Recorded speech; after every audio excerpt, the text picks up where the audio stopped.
We moved out to the lake to get away from busy streets and nosy neighbors. Quiet mornings, a workshop, a dock, that's what we wanted. What we didn't want was a gang of imposters showing up on our property in fake polos and fake badges, pretending they ran the whole world. I'd been working in the garage that morning, fixing a stubborn carburetor, when I heard the crunch of gravel and raised voices.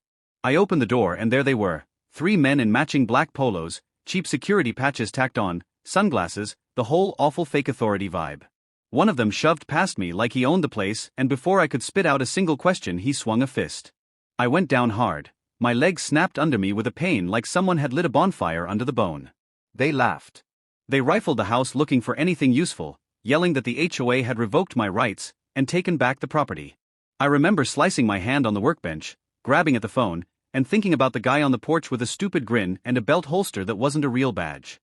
I tried to stand to confront them and the world went sideways. They dragged me outside and put my leg in a position it had no right to be in, and I blacked out for a second. When I came to, I was on the lawn while they loaded up my truck and made a show of driving off like they'd done a civic service. Sophia found me. She'd been 3 blocks away taking the dog to the vet. The timing of that visit is its own kind of cruel irony. I don't remember the first 20 seconds after she arrived. What I do remember is the way her face changed. The calm was gone. The laugh that used to be there when she teased me about my project truck vanished like fog. She checked my leg, saw the way it sat wrong, and told me to breathe. Then she did what she always does. She took over. Sophia's a Navy SEAL, quiet about it, never brags and for good reason. The women she served with are the kind of people who keep their composure while building a bridge of solutions. She didn't hunt for theatrics. She called 911, yes, and she told dispatch exactly what happened, 3 impersonators, my injury license plates, every fact she could read off my phone camera footage.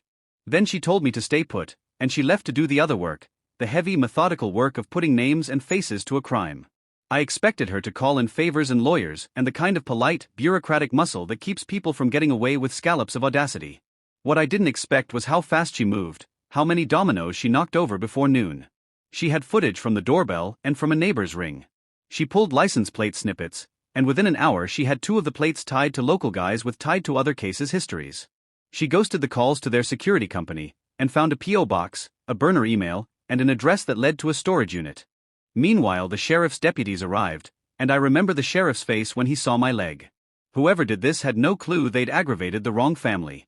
We filed a report, pressed for immediate action, and, because Sophia laid it out like a veteran, the sheriff obtained search warrants. They went in hard, legally, precisely.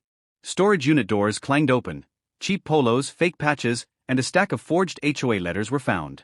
A tow paperwork binder, a roster of clients they'd shaken down, and a roll of cash that reeked of short-term scams turned up in a duffel. But the clean part was still to come. Sophia refused to let it become one of those neighborhood horror stories that ends in shrugging and safety advice. She organized the evidence, sat with the deputies, and told them which way the men would run because she knew patterns, not how to fight them, but how criminals cover their tracks. When the officers executed the arrest warrants late that night, it was surgical. 2 arrests at a storage yard, 1 at a cheap motel where the ringleader was counting receipts. No fireworks, no extraneous damage, just the culprits flooded with cuffs. In court the next week, the fake cops tried the "we were only helping" routine. It didn't fly. There were the photos from the front porch camera, clear as day, bank records tracing deposits from investigations, the forged inspection orders signed with obviously fake HOA letterheads, and, maybe the kicker, dashcam footage from one of their own which, bless the criminal in his ignorance, recorded them bragging about getting paid per house. The judge read the charges: impersonation of law enforcement, aggravated assault, burglary, and fraud. The prosecution laid out a pattern of intimidation, of targeting homeowners who were off-site, elderly, or vulnerable, classic praise for a protection racket. The HOA tried to wash its hands and pretend it wasn't involved. They had to. The reporting showed the company had.